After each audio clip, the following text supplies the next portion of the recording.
भाजन चतुर्यादि खाली टिके मारि दे भाजन चतुर्यादि पुरुषोत्तम जगनित्य बुर्जा मिश्रण हरि शंख चक्र गदा पाणी द्वारिका निवेचित गोविंद पुनरिकाख्य लक्ष्मण शरणागत विष्णु और विष्णु अद्भुत विशिष्ट भारत प्रदेश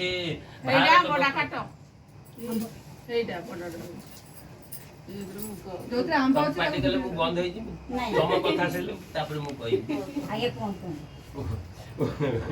भाग्यवती नो विधवा नुहंदी जन्मे सुखी हुंदी दया करी आम भागरे ता कुंतु युधिष्ठिर वाक्य सुनि श्रीकृष्ण कहउछन्ति हे राजन तुमे जा पचारियो ता मु एबे कहउछि सुन स्त्री माने नाना व्रत पालन्ति श्रीकृष्ण कते मधुर वचन कहउछन्ति हे धर्म सुत अशोपति नाम एक राजा थिले अवधि नगर से बड़ बड़ दयाशील धर्म परायण प्रजा पालन नाना गुणरे विख्यात नाना भंडार परिपूर्ण थाए यही पर केते दिन गला उत्तर ऋषि से राजा निकट गमन दुख जानी कहले तुम बेले वीर समान रे काई गज यह सुनी कहले हे मुनि बर तम धनमान प्रजा सुकर रही मध्य एक पुत्र नथिबारु राजा गमन रे शांति नाही राजन आम्बे गोटिए मंत्र कहू से भक्ति जप करता फलरे गोटिए कन्या है से कन्या द्वारा तुम तिनिकुल उद्धार हे मैतल तुम रजस रुम्बे कथा कर मुनिवर राजा निकट चली गले से दिन ठार अश्वपति नियम निष्ठा से मंत्र जपती केते दिन गला उत्तर से मंत्र प्रभाव शुभ लग्न से दुईटा सावित्री मंत्र प्रभाव जन्मिबार सावित्री बोली नाम देले चंद्र पक्षर चंद्र होते पिता माता आदर सावित्री बढ़ती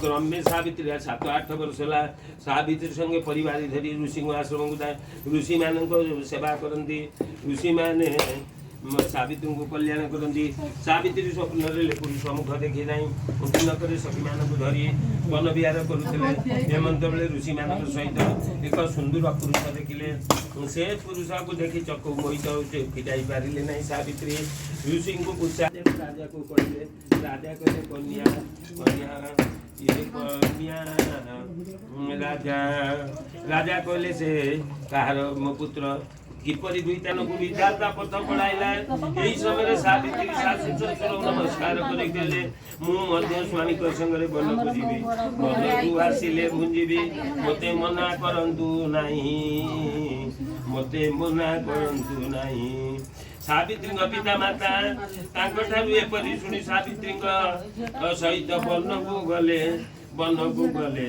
एठारे वन मु काठ हाणीबी यह कैसा सत्यवान वृक्ष निकट को गले तांकु से स्थान अंधकार दिशिला से स्थान रे बसी पड़ी कहले मोर मुंड काईकी व्यथा करूछि मोर मुंड काईकी व्यथा करूछि मोर प्राण भारी गला परि लागुछि उठिबा को शक्ति हेउ नाही यह सुनी सावित्री कहले मरण निकट हैला यह भाभी कहले यही कानी पणत बिछाई दूची एथिरे शयन करंतु यही गणी देह सुस्थ हेब सावित्री जानू मुंड दे कानी पणत शोले संध्या प्रवेश हैला हे कांत संध्या हेलानी उठंतु सावित्री उठाइले सत्यवान उठिले नाही तो सावित्री आउ स्थिर न रही पारि कहले उच्च स्वर रोदन करने को लगे यही समय जमदूत माने प्रवेश हेले प्रतिव्रता सती शिरोमणि सावित्री जमदूत माने कहीं पशि पारे ना फेरी जाई जम को कहले जंतुराज सत्यवान मृत्यु होवार आनिबा को गलु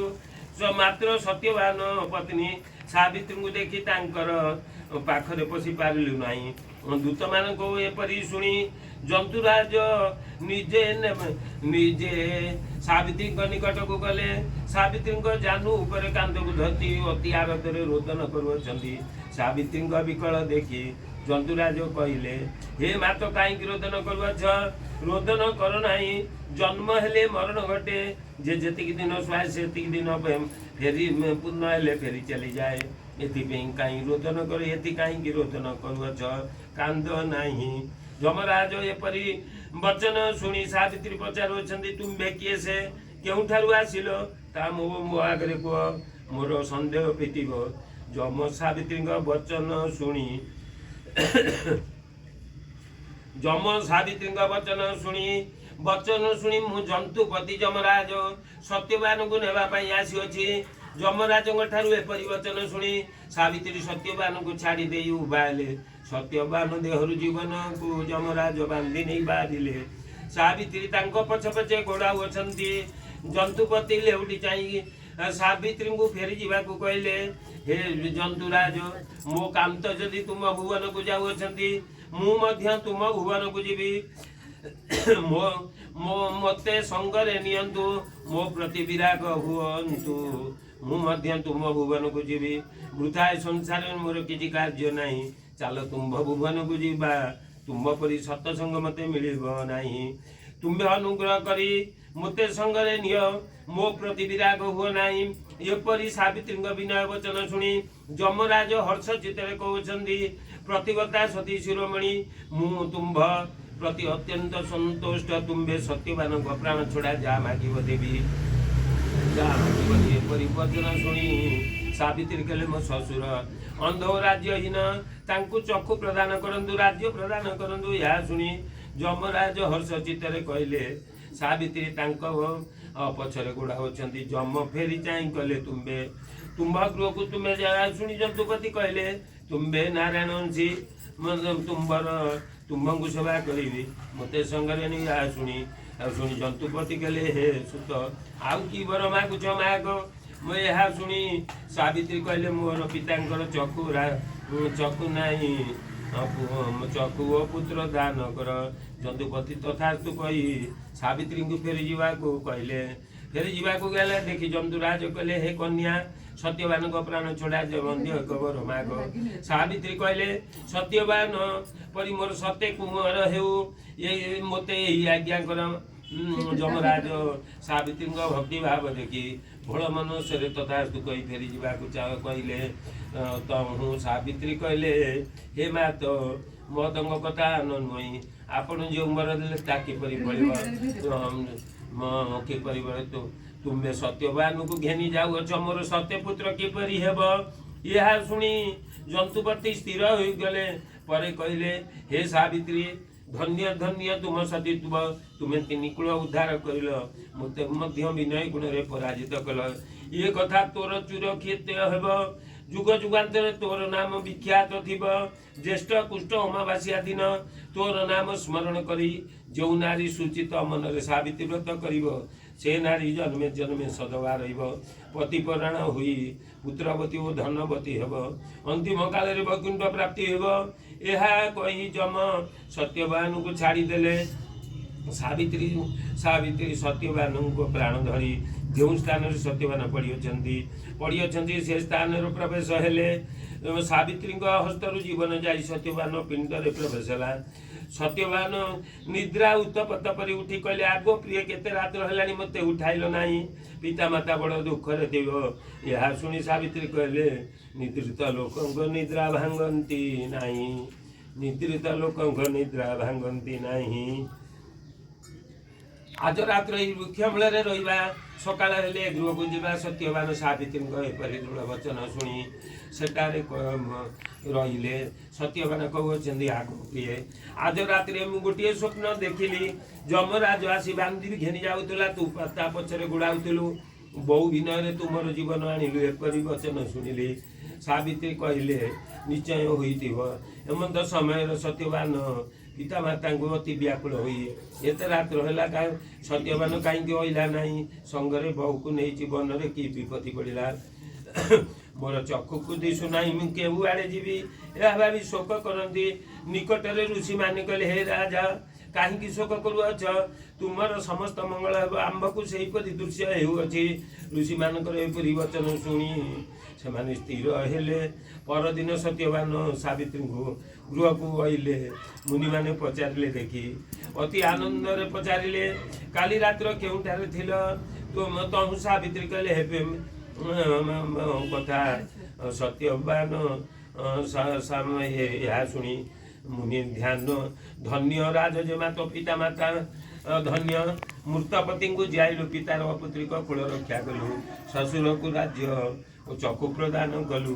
ଯେଉଁ ନାରୀ ଶୁଦ୍ଧ ମନରେ ବ୍ରତ କରିବେ, ତାର ସମସ୍ତ ମଙ୍ଗଳ ହେବ। ଏହିପରି କେତେ ଦିନ ଗଲା ଉତ୍ତରୁ ସେହି ଜ୍ୟେଷ୍ଠ କୃଷ୍ଣ ଅମାବାସ୍ୟା ପ୍ରବେଶ ହେଲା। सावित्री लक्ष्मी नारायण व्रत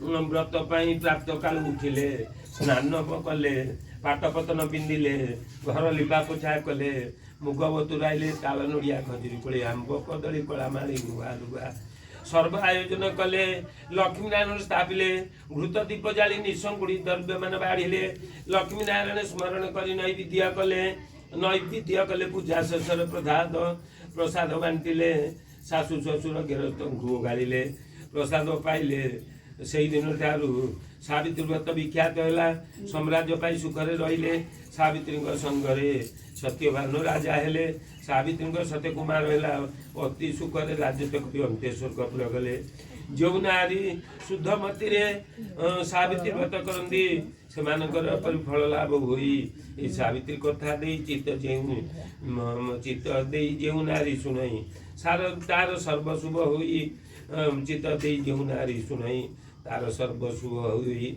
मनोवांछा पूर्ण हुई युधिष्ठिर अनुपति श्रीकृष्ण सावित्री को प्रणाम करी अति धर्मसूत युधिष्ठिर अत्यंत आनंद हुई श्रीकृष्ण को प्रणाम कले लक्ष्मी नारायण विद्यार्थे बोलानंदे कबाल हरि विष्णु भवरवयं सर्वलोकीनाथ धिरं सदा सुविधमंडल मध्यम रति नारायणं सनसिजासन शनि विष्णु गौरवान मकरकुंडलवान किरीटिहारी हिरणमय बपुधुत शंखचक्र गदा पद्म नमस्ते तु मामायि शिवित सुर पूजिते शंखचक्र गदास्ते महालक्ष्मी नमस्तुते नमस्ते गरुड़ारूढ़े कुलासुरभंगारी सर्वपापहरे देवी महालक्ष्मी नमस्तुते सिद्धि बुद्धि प्रदे देवी भक्ति मुक्ति प्रदायिनी मंत्र मृदे सदा देवी महालक्ष्मी नमस्तुते आद्यंतरे देवी आद्य शक्ति महेश्वरी जोग जय जोग समुद्र महालक्ष्मी तुलसी रुद्री मो शक्ति मोदरे महापाप रे देवी महालक्ष्मी पद्मासन सिद्धि देवी परम ब्रह्म स्वरूपिणी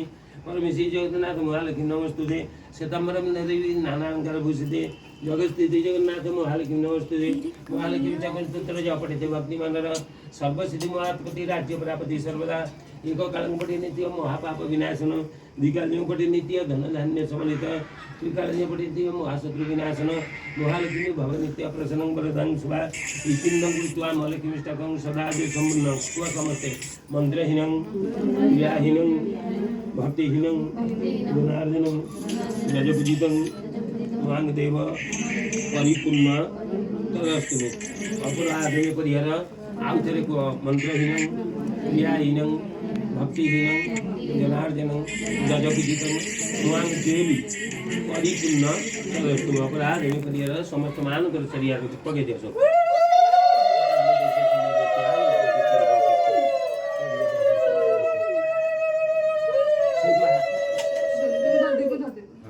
देखे दिया काम अच्छे तू कहीं सब कथा